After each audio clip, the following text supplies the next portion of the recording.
Good day. For the next few meetings, we find out what it means by the sum of an infinite collection of numbers. We explore conditions under which an infinite sum, known as an infinite series, is meaningful, and we discuss methods for computing the sum of an infinite series. For today, we will introduce the concept of sequences of real numbers and discuss some ways of determining whether these sequences converge to some value. Note that throughout the next few meetings, we will use this symbol to denote the set of all non-negative integers. We first define an infinite sequence as the ordered list of elements of the range of a sequence function f from n to r, and the elements of an infinite sequence are called its terms. For our notation, given a sequence function f from n to r, if we write a sub n equal to f of n, the resulting sequence is the set of all a sub n with n ranging from 0 to infinity, whose elements are a sub 0, a sub 1, a sub 2, and so on. Or, if there's no ambiguity, we can write this simply as the set containing a sub n's. We can also replace a lower index with any positive integer k to obtain the following sequence. And this sequence has elements or terms a sub k plus 1, a sub k plus 2, and so on. Now we have some special sequences which may be familiar to you, and these are the following. First, we have an arithmetic sequence, which is a sequence whose terms can be written in the following manner. In other words, it is a sequence whose consecutive terms have a common difference. For example, we have a sequence whose terms are of the form -2 plus 3n, with n ranging from 0 to infinity, and plugging in these values of n to this expression, this will give us the following terms: -2, 1, 4, 7, 10, 13, and so on. Another example of an arithmetic sequence is the arithmetic sequence whose terms are of the form 3 minus 2n, with n ranging from 0 to infinity. Plugging in these values of n to this expression will yield the following terms: 3, 1, -1, -3, -5, and so on.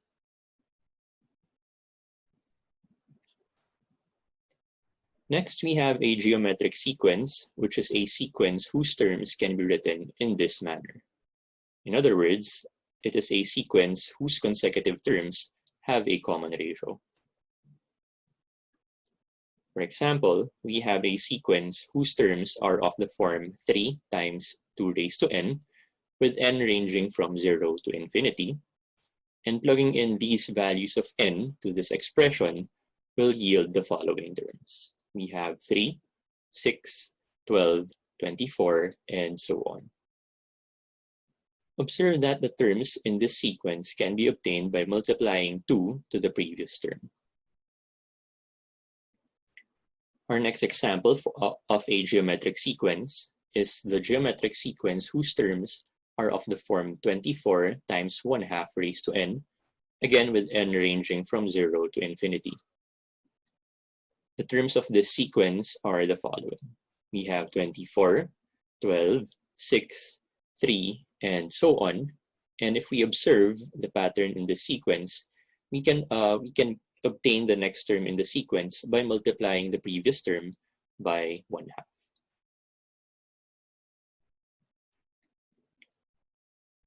Third, we have the Fibonacci sequence, whose first two terms are equal to 1, and the rest of the terms can be obtained by taking the sum of the previous terms in the sequence. Listing down the first few terms of this sequence, we have 1, 1, 2, 3, 5, 8, 13, 21, and so on, where the terms of this sequence are obtained by adding the previous two.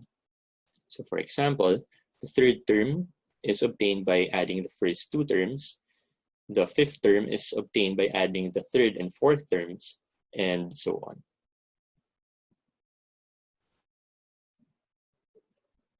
Now, our main goal for today is to determine the behavior of terms in a sequence of a sub n's as n increases without bound.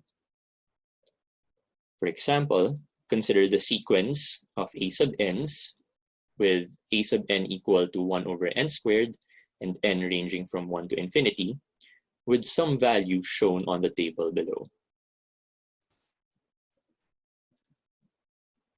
Now, from the table, we can see that the values of a sub n get closer and closer to 0 as the value of n increases without bound.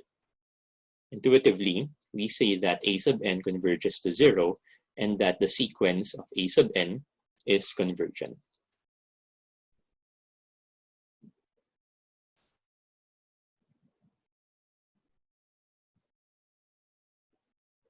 Now, we formally define convergence of sequences. Let a sub n be a sequence and let L be a real number. The limit of the sequence of a sub n's is L if and only if, for any epsilon greater than 0, there exists an n greater than 0, such that this inequality is satisfied. We have absolute value of a sub n minus L is less than epsilon for all values of n in the set n, with that n greater than capital N. In this case, we say that the sequence of a sub n converges to L, or is convergent, and we can write this in the following manner. We have limit of a sub n as n approaches infinity, and this is equal to L. And if no such number L exists, which satisfies the conditions above, then we say that the sequence of a sub n diverges, or we say that the sequence is divergent.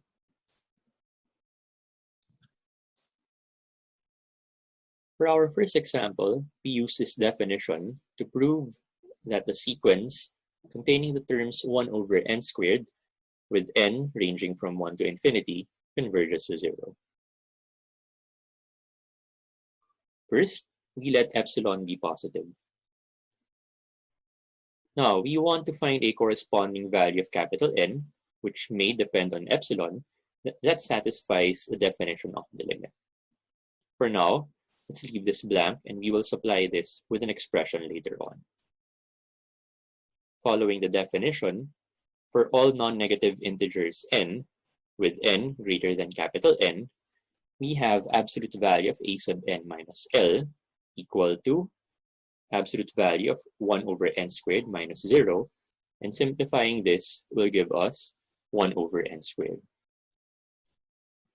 Now, note that n is greater than capital N, and since both of them are positive, we have n squared greater than capital N squared, which means when we take the reciprocal, the inequality will be reversed.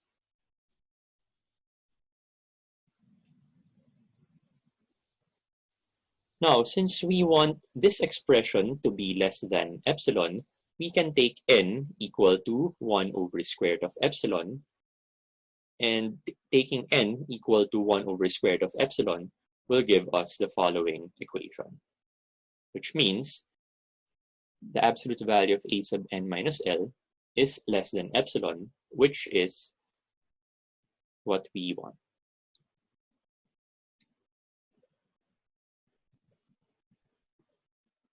Now, we have the following remark. Let m and k be non-negative integers. Then, the sequence of a sub n with n ranging from k to infinity converges to L if and only if the sequence of a sub n with n ranging from m to infinity converges to L. This remark simply tells us that we can remove or disregard the first few terms of a sequence, but the convergence of the sequence will not be affected. Sa madaling salita, hindi importante kung paano kayo nagsimula, basta't magkasama kayo hanggang dulo. Now, suppose f is a function defined on the interval k to infinity. If a sequence of a sub n's with n ranging from k to infinity is obtained by restricting the domain of f to the set of all n greater than or equal to k, then there is a relation between the limit of f at infinity and the limit of our sequence a sub n. In this graph, f is the blue curve, while the sequence is represented by the red dots. Observe that for all n greater than or equal to k, these red dots lie on the blue curve. And as n goes to infinity, if the limit of the function f is L, then, intuitively, the limit of the sequence will also be equal to L.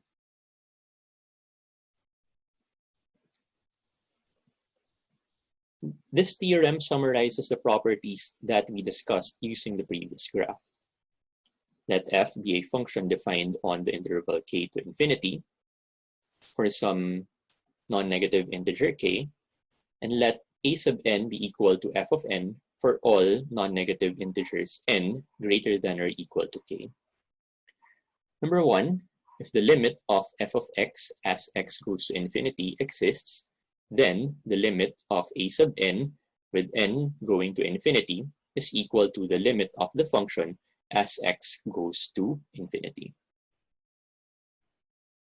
Now, if the limit of f of x as x goes to positive infinity is either positive or negative infinity, then the limit of the sequence or the terms of the sequence a sub n as n goes to infinity will be the same, will be positive or negative infinity.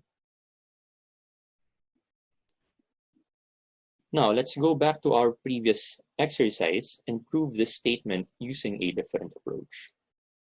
So we want to show that the sequence of 1 over n squared with n ranging from 1 to infinity converges to 0.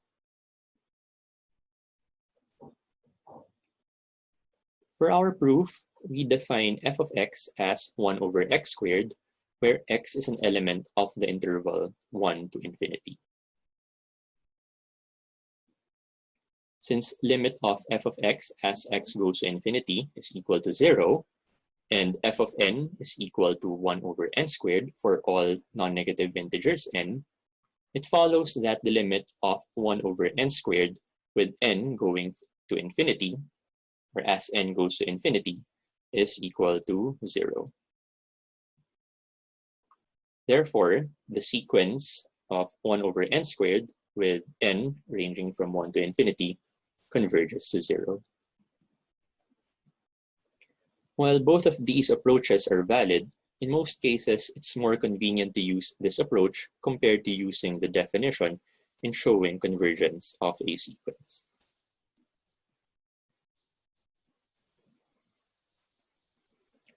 For the next example, determine whether the sequence of terms square root of n squared minus 5 over the quantity 3n plus 1 with n ranging from 3 to infinity is convergent or divergent.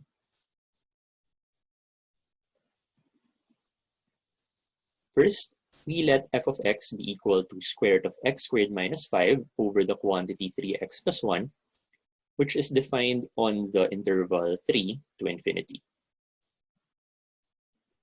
We have the limit of f of x equal to the limit of square root of x squared minus 5 over 3x plus 1. Both of these limits are obtained as x goes to infinity. And multiplying both the numerator and denominator by 1 over x yields the following. We have the limit of square root of 1 minus 5 over x squared over 3 plus 1 over x as x goes to infinity. Now observe that the fractions here go to 0 as x goes to infinity, and as such, we get 1/3 as our limit. Since f of n is equal to square root of n squared minus 5 over 3n plus 1 for all non-negative integers n with n greater than or equal to 3, then, by the previous theorem, the limit of the terms of our sequence as n goes to infinity will also be equal to 1/3. Thus, the sequence, the given sequence, is convergent and the limit is equal to 1/3.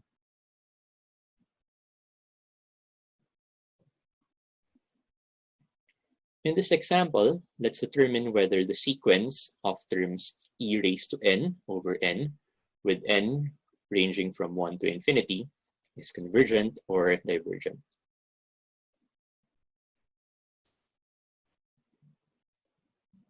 So before we discuss our solution, first observe that as n goes to infinity, both the numerator and denominator also go to infinity.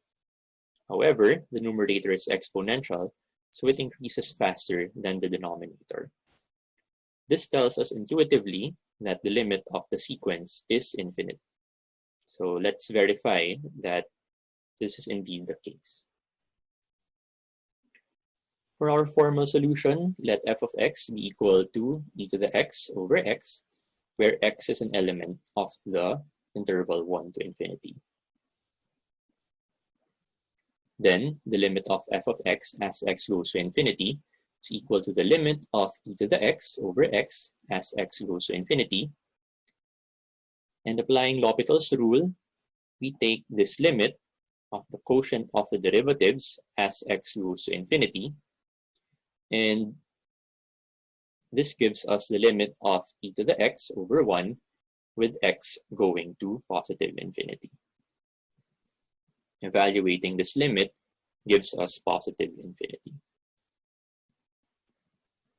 Thus, by the previous theorem, the limit of e raised to n over n with n going to infinity is also equal to positive infinity. Hence, the given sequence is divergent.